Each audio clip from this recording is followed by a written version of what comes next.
Hura Maiden, Demes and Heron. He's learned something. I'm bad at it. We've already been introduced, but once again, I'm Tabitha, and I'm Brighton Kaoma.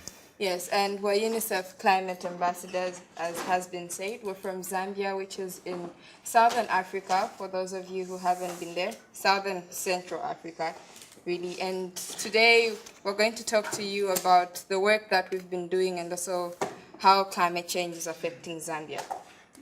And just briefly, an introduction on our country. Zambia is a landlocked nation which is located in the southern part of Africa. And we are facing a lot of challenges in issues concerning the environment as well as environmental conservation problems because we are really hard hit by the impacts of climate change. Yeah, and one reason why climate change is a big deal for countries like Zambia is that whilst our developed counterparts like those here, for instance, can adapt, we cannot. Last year during our winter, we had snow in certain parts of Zambia. And you have people who live in small mud shacks covered with iron sheets, and they really cannot adapt because they don't even have enough summer clothing to start with. So Zambia has really been affected because we don't have the resources and also the facilities to adapt. And because of that, Zambia is really facing a greater threat when it comes to adapting to the effects of climate change. And UNICEF has put up a lot of initiatives aimed at addressing the challenges of climate change, and that involves inspiring as well as empowering the young people in our country so that they can devise solutions in issues concerning environmental sustainability. Yes, and that's why we had the Unite for Climate program, which was established in Zambia because of the effects. And a little later on, we're going to talk about the Unite for Climate program. So to start with, we're going to give you a brief introduction to climate change before we get into it in Zambia. And climate change refers simply to the variations in climate that result either directly or indirectly from human activities. So some people argue to say climate change is not real because if you look at the world's history, there are certain points when the climate naturally changes. So those are not the changes that we're talking about now. We're talking about those that have been caused by human beings. And on the causes of climate change, we've got deforestation. And in our country, Zambia, we come from the Copperbelt province, which is really industrialized, and there is too much deforestation in our province. And because of the immense cutting down of trees, we are having little rains in our area, and that is also leading to less productivity in terms of development in our country. And the next point is inappropriate waste disposal, because we lack the initiative to come up with proper disposing of waste. Most people just dispose waste indiscriminately in the vicinity. Yeah, and also we don't have, yesterday when moving around the city, I saw a green truck that picks up paper.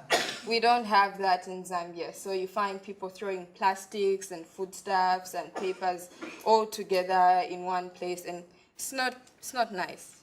It's really bad. And the burning of fossil fuel, because we are in a situation in our country whereby coming up with initiatives, green initiatives, is a very hard nut to crack. And the burning of fossil fuel is also causing the depletion of the ozone layer, and we are also having a lot of impacts and effects on our health because of the alarming climate change. Indeed, and Zambia is a mining country, so most of our mines don't use electricity or thermal power, but they use coal, or they'll use the petroleum products, and those have a really bad impact on the environment. And all these effects and many others which we haven't mentioned cause the greenhouse effect, and it is because of the greenhouse effect that we actually have climate change. This is just an example of a dumping site that we were telling you about. This is in Kitwe, and the burning, and that's charcoal, the one that most households in Zambia and in other parts of Africa use. So they cut down a lot of trees to actually make the charcoal. Yes. Now getting to the greenhouse effect, it is caused by gases called greenhouse gases, such as carbon dioxide. We also have nitrous oxide and many others. And what happens is that when these gases are released into the atmosphere, they form a shield around the Earth. So when radiation is about to leave the Earth, it can't because it bounces back because of the shield that's there. Just like what happens to a car when it's standing in the sun, whereby it's very difficult for the interior environment to be cool because the sun, the direct sunlight which comes into the car through the windows, will be unable to go out because the windows are acting as an insulator, hence it's very difficult for it to escape. That's why we find that when there is a car which is parked in the sun, whenever you open the door and get in, it will be very, very hot. So that's the same criteria we're trying to elaborate. Yes, and so when these gases form that shield and the heat doesn't leave the Earth, that is what results in the greenhouse effect. And most of you, I'm sure, have heard about global warming. That is one of the most direct effects of that. And this is a diagram that is showing the greenhouse effect. When the sun releases the radiation, it comes to the Earth. Most of the radiation we do not need to use, otherwise we would burn. So it comes in, we use a certain amount, and then the other part of radiation is supposed to leave. But what is happening is because of this layer of greenhouse gases, the radiation is not leaving the Earth, at least not most of it. So it's coming back to the Earth, and now we have global warming. Are the effects of climate change? Basically, our country has got 10 provinces. And in the southern province of our country, that place is prone to droughts. And the western part of Zambia is also prone to floods. So these are some of the effects that we are also experiencing in our country when it comes to the effects of climate change. There is too much floods as well as droughts, which is also lessening the productivity of our country. And global warming and other extreme weather patterns are also some of the effects of climate change because it's very unpredictable when to plant, when to sow the seeds by the farmers, because most people in Zambia earn their living in farming. So as a result of global warming and other extreme weather, they are failing to grow their crops. Indeed, and also there's the melting of ice caps and sea level rising. Of course, Zambia is landlocked, so we don't have a direct impact with that. But in terms of people, those who are at the coast, they really do suffer, and some of them have to move further into the continent. There's also a loss of biodiversity and an increase in disease prevalence, just some of the effects. And now we're going to look at how those listed effects actually impact youths and also children. Okay.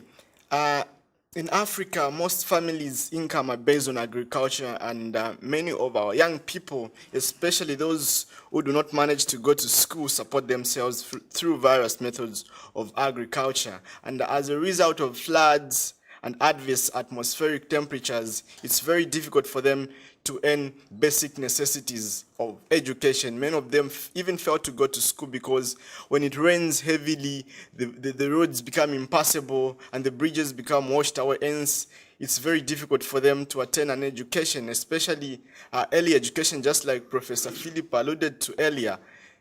It's a basic necessity. It's a basic human right for a person to have basic education. So it's very difficult even for the young people, the children, to have access to quality education because of the impacts of climate change. Yes, and we just want to share an example with you of what's happening on the ground in Zambia. And these are the words of one of the members of staff at UNICEF Zambia, Ibrahim Conte. He's the chief of emergency and he's actually a PhD candidate here at the university. And he says that he saw a woman carrying a baby on her back and she was holding the hand of a small child, and two other girls were carrying sacks of maize home from a small farm in the village where they had worked in exchange for food. This family had been hard hit by flooding in recent years and had not been able to produce food to feed the family. This is true for many people along the floodplains in western Zambia. Harsh climatic conditions, including droughts in southern Zambia and flooding in western Zambia, are amongst factors responsible for malnutrition. Experts project that climate change will further impact crop production, reducing food availability in many parts of the world, with associated consequences for child health and nutrition. And these children he's talking about are really small, like, and they also have to work because there's no food. So the mother will be working and 3-year-olds will be working, which is a violation of human rights. And global warming and extreme weather patterns affect everyone because they've got no limited borders. They affect the youths, the children, and with them come implications which reduce the productivity of our youths at times when they are supposed to be most productive and innovative. That's why it's very, very difficult for some of the people to develop because they are not having basic needs. They are not having proper meal, proper food. They are not affording to have 3 meals in a day. So hence, because of the effects of climate change, they are unable to be innovative and productive in their lives, hence just underdeveloping in the next coming years. Yes, just like Professor Philip was saying in the morning, most of them are malnourished, others have stunted growth, and you will see it, even others, their IQ is really low, not because they lack the genes or the brains to be able to produce effectively, but they actually just don't have, if they're not well fed, their brains can't develop. And if they don't have that conducive environment.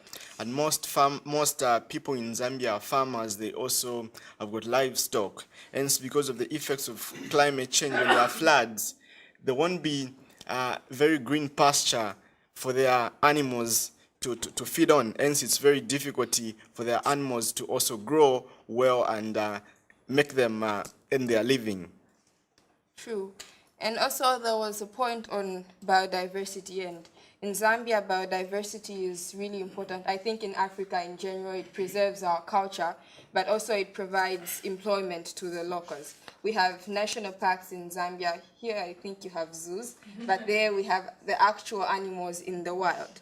We have animals like the big five, lions, rhinos, and giraffes. And these animals, they bring in quite a good amount of revenue for Zambia. We're trying to drift from centralizing in agriculture. So they're giving us a good amount of revenue and also employment for the people.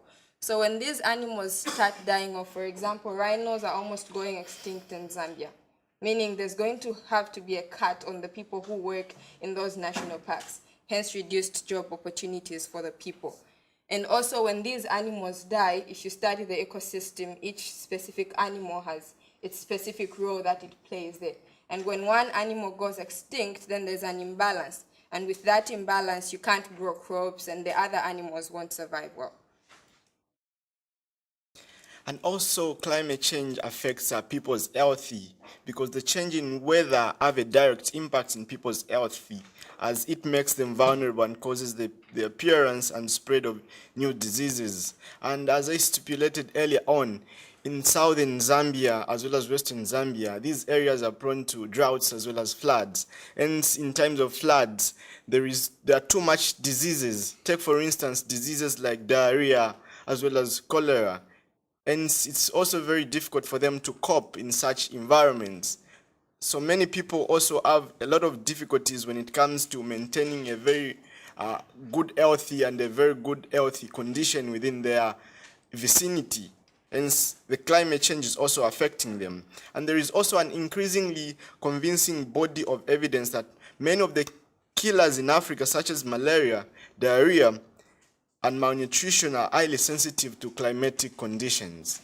Yes, and if you've lived in Africa, you'll notice that if you're in a place where there are floods, even just anywhere where there's stagnant water, you have things like more mosquitoes and diarrhea. It's a waterborne disease. So these are increasing along with the effects of climate change. And also there's the effect it has on education. In some places, children literally cannot go to school. They have to stop going to school for about, let's say, 4 months in a year. So if the rains start in September and stop in January, they won't go to school that entire period.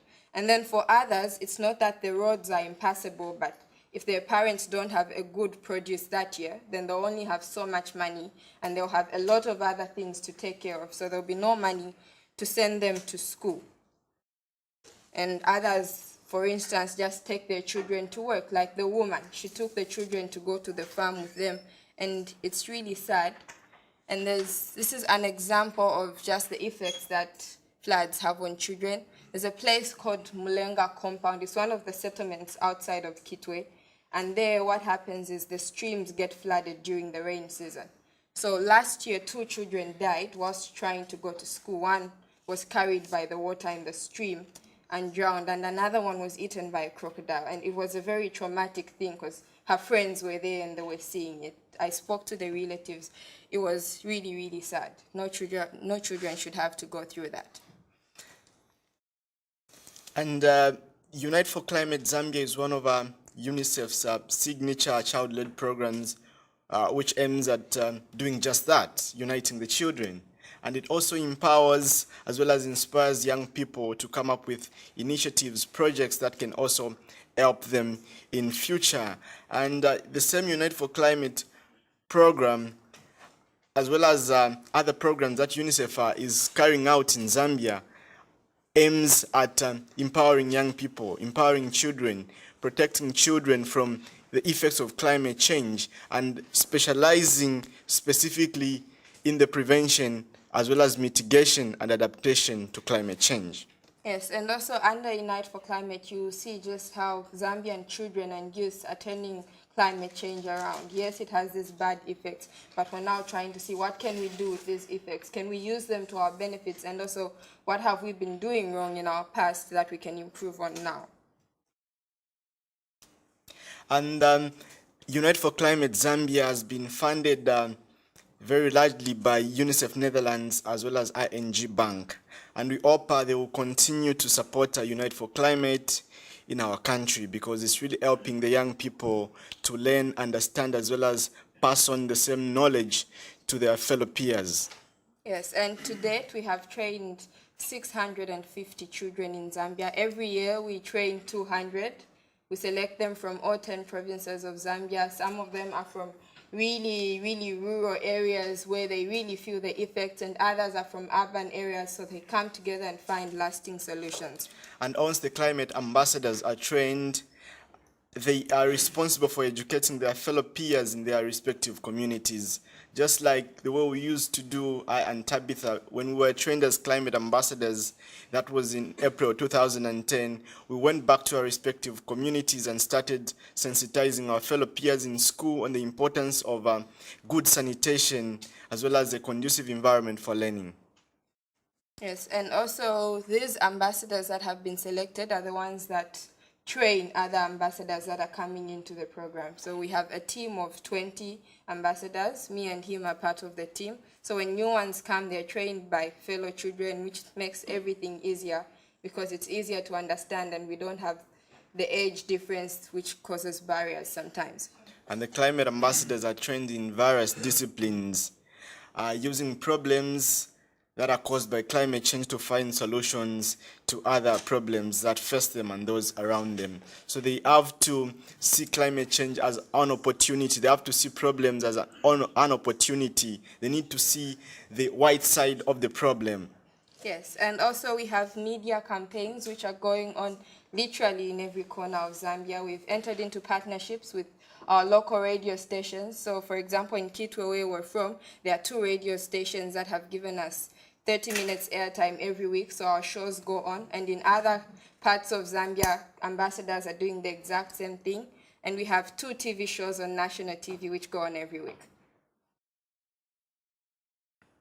One example of the activities climate ambassadors are doing is that of Jack Kafwanka, who set up a factory that recycles sawdust to produce a green energy source. And this reduces the energy needs of Zambian people, but also reduces the number of trees that are cut down. So what normally happens in Jack's company is that whenever people want a green source of energy, they need to go around that company and collect the sawdust. So instead of using charcoal, because most people in Zambia use charcoal, instead of using charcoal, which normally comes from a bent tree, it's better to use sawdust, which is also a byproduct of the timber that we use in our roofing and in making furniture.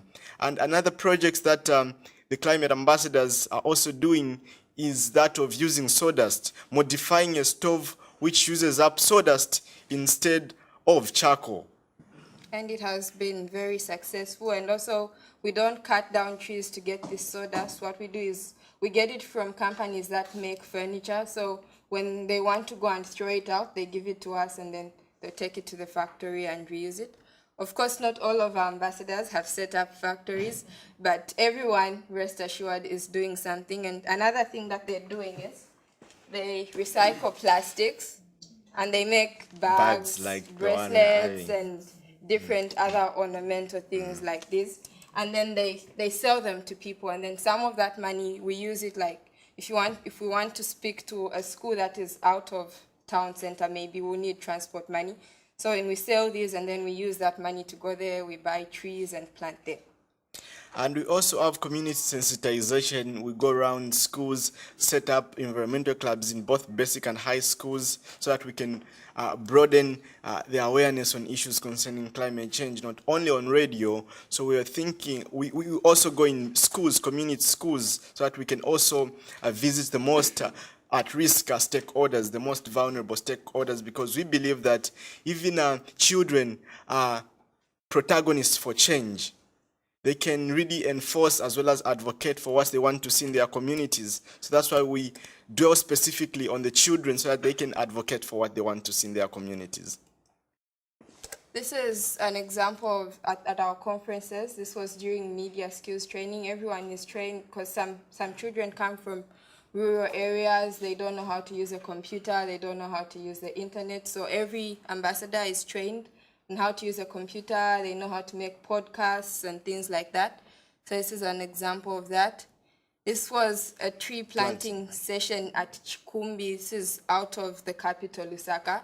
And they were planting trees. These are pupils at the local community school.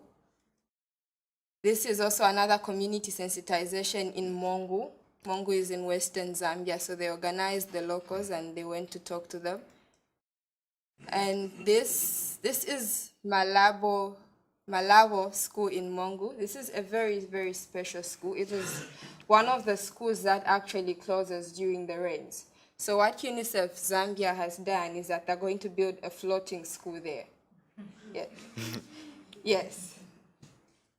It's because they close every year due to the floods. So the school that they're going to build is they're going to elevate it, and it's going to be like the bridge that you have.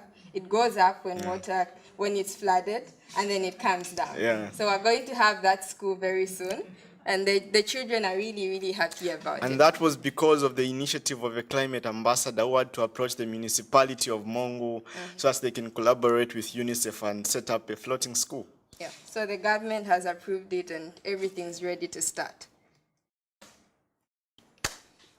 As UNICEF climate ambassadors, we care deeply about our environment and not just preserving the earth, but also enriching it, seeing that we did not inherit it from our parents, but we borrowed it from our children. And 20 years down the line, we will look back and smile at our past, knowing that we did do our part, and we want yet more people to be able to do the same, which is why we aim to train more ambassadors in the coming years.